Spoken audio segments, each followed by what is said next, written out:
happy Tuesday. Tuesday. So yesterday I had a busy family day, which was really good. Nice day. So I'm grateful about that. Busy weekend. Also fine. Also good. So welcome. Happy Tuesday. It feels like a Monday to me, but that's okay. I have some progress on a little bit of everything. So I've made some good progress on the book this weekend, which is super exciting. I think I've gotten you all have heard me a few times talk about like the fear I have of putting it all together.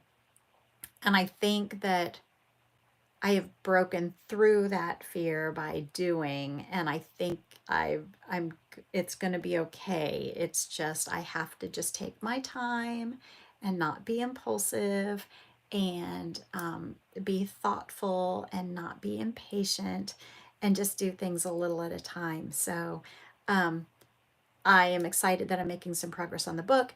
I'm glad that I'm breaking through that fear that I've had of that next step of the book.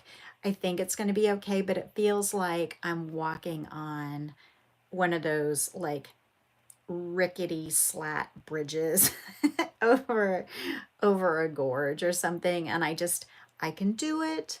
I just need to do one step at a time. Just focus on one step at a time. Good morning, Carlene.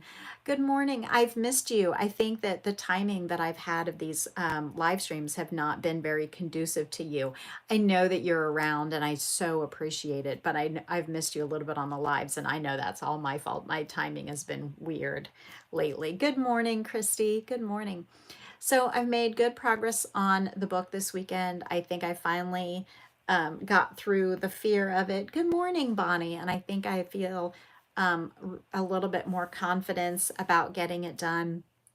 So hopefully in the next few days, I'll be able to make some massive progress and still meet my deadline. But that's good. Yes. You now walk at 6 Tucson time for an hour. Well, that's wonderful. Hey Brian, I'm so glad you are getting out to walk though.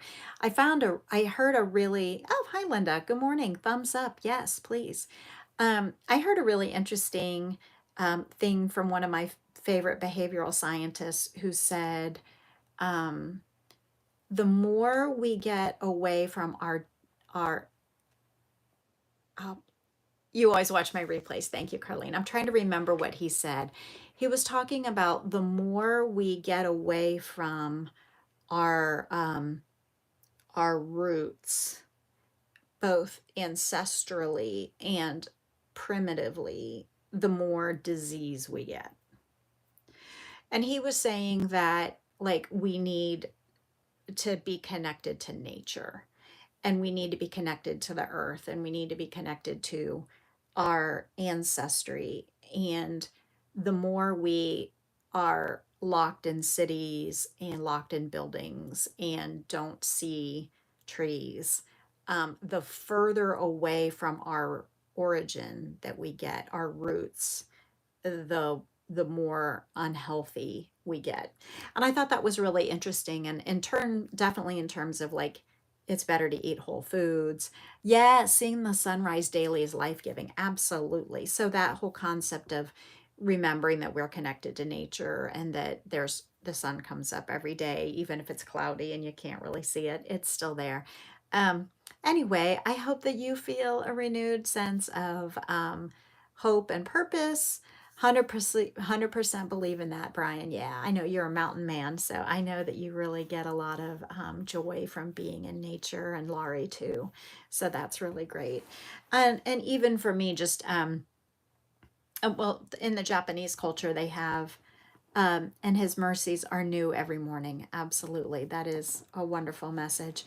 I know in the Japanese culture, they have, I don't remember the term because it's in Japanese and I'm not very great at that.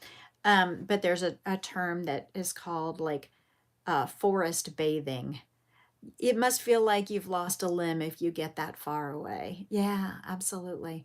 Um, Forest bathing or so like going out into nature can help cleanse the stresses and put you back to rights.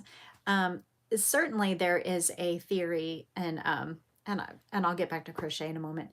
There's a theory around anxiety and depression that if you go, your hip is giving you fits, waiting to start physical therapy. Okay, well, I hope you can get out and walk soon. And until then, I guess you're going to be doing arm movements from your chair, maybe even some crochet.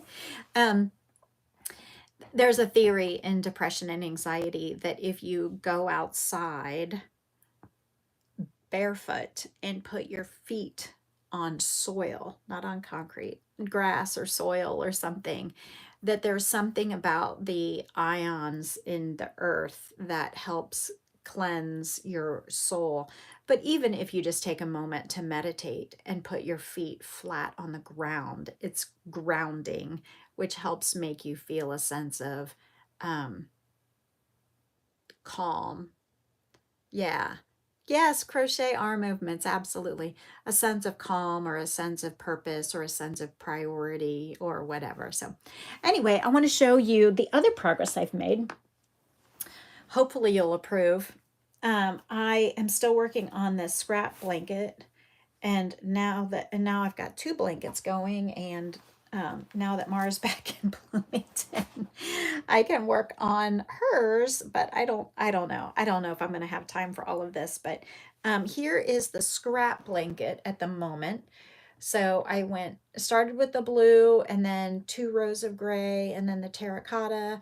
That I found a darker blue and then I ran out of that, 2 rows of gray, and now I'm going to do several rows of this like peachy yellow gold color, because I figured it was kind of a warm color. And you love it? Okay, good, thank you.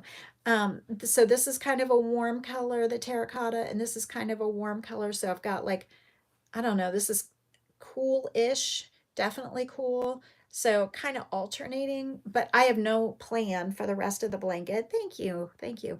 I have no plan for the rest of the blanket in terms of like, I do need to throw in a green or a purple or something else because I do not have enough of these colors. I did find another blue ball, so I'll probably put that at the end. I did find another terracotta ball, or at least some terracotta that I'll use at some point. And so like it's not going to be planned out. This is not going to be like a pattern that is repeating because I just simply don't have enough yarn in these colors. But for now, this is what it looks like for now. And I'm pretty pleased with it. It's still not super wide. Um, but it's a good, sit in a chair blanket. So I think I started with 186 stitches. So let's see, it's probably looks great. Hortensive knitting with chopsticks. Ah, okay.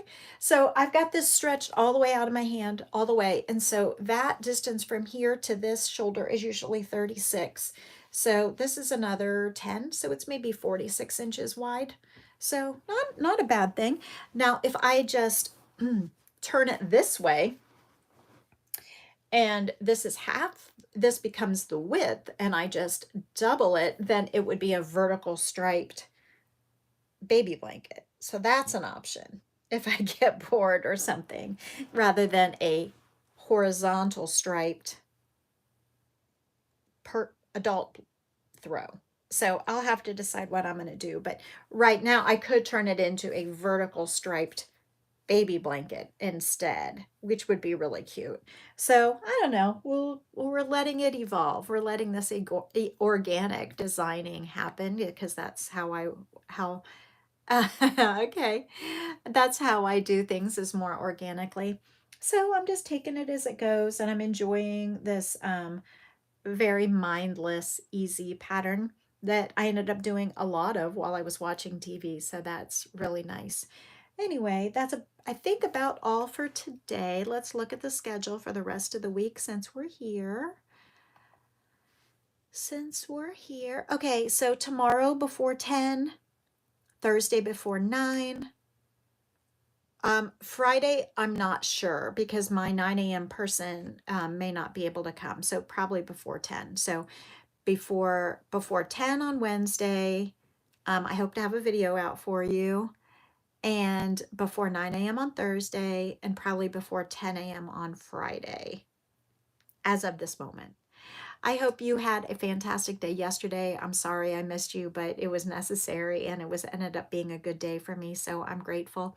And I will see you tomorrow morning for a video and then a live stream a few minutes before 10, I think. Okay. Hope you have a fantastic, relaxing, valuable use of your time and that you have plenty of FPH.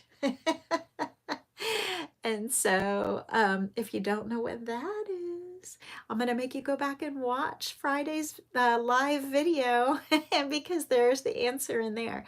All right, give a thumbs up if you don't mind, and I will see you tomorrow morning a few minutes before 10, probably. All right, take care. Bye.